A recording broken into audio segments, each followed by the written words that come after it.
Hey everyone, it's Nora from Nora's Arc here.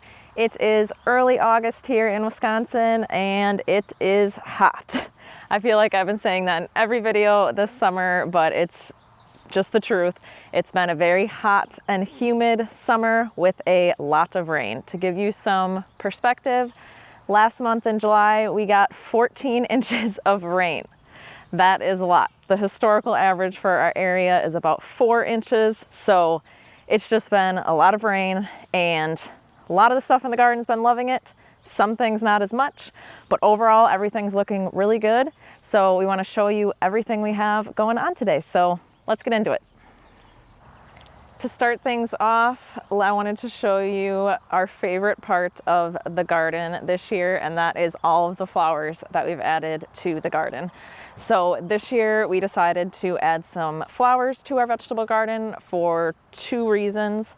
One is just because it looks really pretty and we wanted to add more color to the garden. And then another reason is to bring in more pollinators. So hummingbirds, butterflies, bees, they love these flowers. We've had so much more pollinators coming into the garden since we put these flowers in here.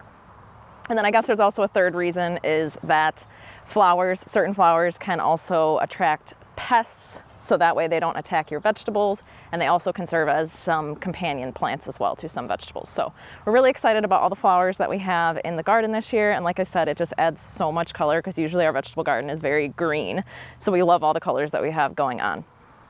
So what do we got? We have nasturtiums. They're hiding down here underneath the bush of cosmos that we have. And then we also have zinnias mixed in here. So I just love how we have this at the entrance of the garden because it looks like a mini cottage garden and it just looks so pretty. And then also over by our tomatoes, we have calendulas, which those are just doing awesome. And then we have some marigolds, which are doing really well also. And then I guess also there's a fourth reason, is that having these flowers really keeps down the weeds, and we're trying to do more of a low maintenance vegetable garden this year. So it's really nice having these beautiful flowers that keep down the weeds and bring so many benefits to our garden. So speaking of vegetables, let's go look at some of the vegetables that are doing really well this year. One of our vegetables that is doing really well this year and loving all of the rain is our cucumbers. So we have this wall of cucumbers behind me. We have about 12 to 15 plants, and we started harvesting these on July 15th, so just about 2 or 3 weeks ago. And we have already harvested 56 pounds of cucumbers. That is a lot. Honestly, we don't even want to look at another cucumber right now. But just kidding, can't complain about getting a lot of good food out of your garden, but it does feel very overwhelming how great these cucumbers are doing this year. The reason that we think they're doing so well is because we chose some pest and disease resistant varieties this year, and I'll put them down below so you can check them out if you want. But in the past, we've had problems with cucumber beetles getting on our cucumbers and then transmitting a disease to them. And like they will literally just like wilt and die. So that's happened to us a couple times. So we researched, okay, how do we prevent this? And we found out that we need to do some pest and disease resistant varieties. So that's what these are, and that's why they're doing so well. And we're grateful that we're getting a lot of produce off of it. But like I said, sometimes you just don't want to look at another cucumber. So speaking of vegetables, let's go look at another vegetable that's doing really well this year. Welcome to our hallway of tomatoes. This looks so cool. It feels so cool to be surrounded by tomatoes. But our tomatoes are doing really awesome this year. They're loving the water, they're loving the heat. But something that we've been doing to keep them really healthy this year is we've been doing a really good job of pruning them. So if you don't know what pruning is, that just means that you take off a lot of the lower leaves and you continue pruning the plant as it grows. So you kind of just take off the leaves as it grows up. The reason that you do that is because you don't want water splashing up on the leaves of the tomatoes, because that can give it blight or other fungal problems. And we'll show you a close-up. We actually have some leaves we still need to get off, but we'll show you it so you can see what it looks like. But we've been doing a really good job of removing all of that, and then that also gives our tomatoes room to breathe, since we grow a lot of them very closely together. And then it also tells the plant to send its energy to the fruit instead of the leaves. So we definitely know we've been doing a good job of pruning it because we have some loaded up clusters on both our cherry tomatoes and our big tomatoes. We'll show you them. They look so awesome, and we cannot wait until our big heirloom tomatoes start ripening. We've been getting some cherry tomatoes, but not that many big ones yet.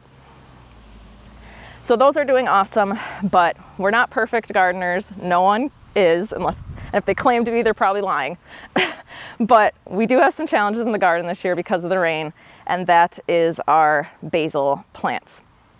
So they do not like being this wet, and they've had a lot of water splash up on their leaves, and they've been getting this fungus problem with them.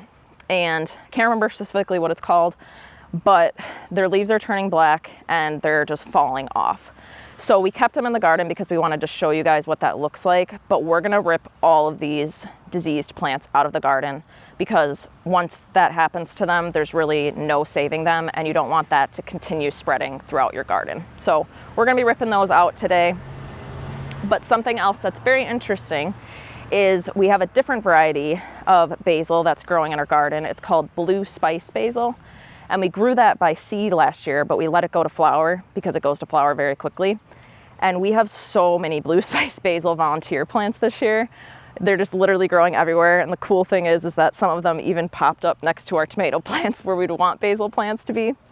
But they do not have that fungus problem. So kind of how we were talking about the pest and disease resistant with the cucumbers, we're thinking that that variety of basil is resistant to the fungal problem that our other basil has. So that's cool and interesting, and also it's awesome that you can even learn something from a volunteer plant.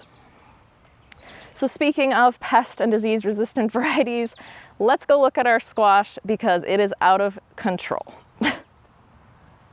So here is the squash section of our garden this year, and going with that low maintenance theme, we decided that we were just gonna grow our squash on the ground this year because we didn't want to have to deal with that many plants, and we wanted it to kind of smother out the weeds.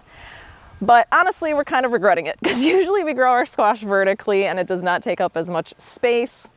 And like I was saying, with the pest and disease resistant varieties, these plants are so healthy, almost too healthy. They have taken over the paths in our garden.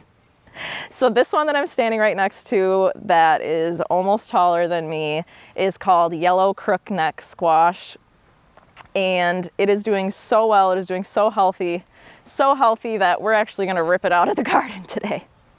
And you're probably wondering, why would you rip out a perfectly beautiful, awesome, healthy squash plant? And the reason is because we can't handle it anymore. Sometimes you just need to make decisions like that in the garden so you can reclaim your space and you can reclaim your sanity. So we have a fridge full of yellow crookneck squash that we still need to use. So if you guys have ideas or recipes of how to use that, let us know in the comments because we are open to any ideas for that. But we can't handle any more of the squash, and we really just need to get our rows back so that way we can actually get to our other plants and this yellow squash doesn't just take over the entire garden. So we definitely need to get our paths back because another thing that we're going to be ripping out of the garden today, or I should say it more nicely, is we're going to be harvesting our potatoes. So we need to get this squash plant out of the way so we have more room for that. So let's go take a look at our potatoes. Here are all of our potatoes, and we're very excited to harvest these today. One is because we need to reclaim some more space back. As you can see, another theme of today is that plants are taking over our paths. We even found that we have a volunteer tomatillo plant in here, which we just discovered the other day, so that's pretty funny. But the other reason we're really excited to harvest these potatoes is because we love potatoes, homegrown potatoes. You just cannot compare them to the grocery store. And this is our first year that we've grown them in the ground. So last year we grew potatoes in grow bags and we felt like we didn't really get that big of a yield from them. So we wanted to try them in the ground this year. So we're just excited to see how that turned out. And we're only going to be harvesting 2 of our varieties today because those are the only 2 that appear to be ready. Their leaves are dying back, and also you can literally just see them poking out of the ground. And Seth actually came out here and pulled 2 potatoes just out of the ground, and they looked really awesome the other morning. So we know these are ready, and some of the ones that we can see poking out of the ground are really big, so we're really excited. And all in all, we're just excited that our potatoes did so well this year because it's just been really wet, really hot, and really humid, and tomatoes don't necessarily like to have a ton of rain. So we're excited to see what they look like, excited to see how big of a yield we get off of them, and it's just gonna be a fun day. We love harvesting potatoes. If you enjoyed this video today, make sure to give it a thumbs up and make sure to subscribe to our channel so you can stay up to date on our gardening journey. And we are gonna get to our exciting harvest of potatoes, ripping out a squash plant and taking out some disease basil plants.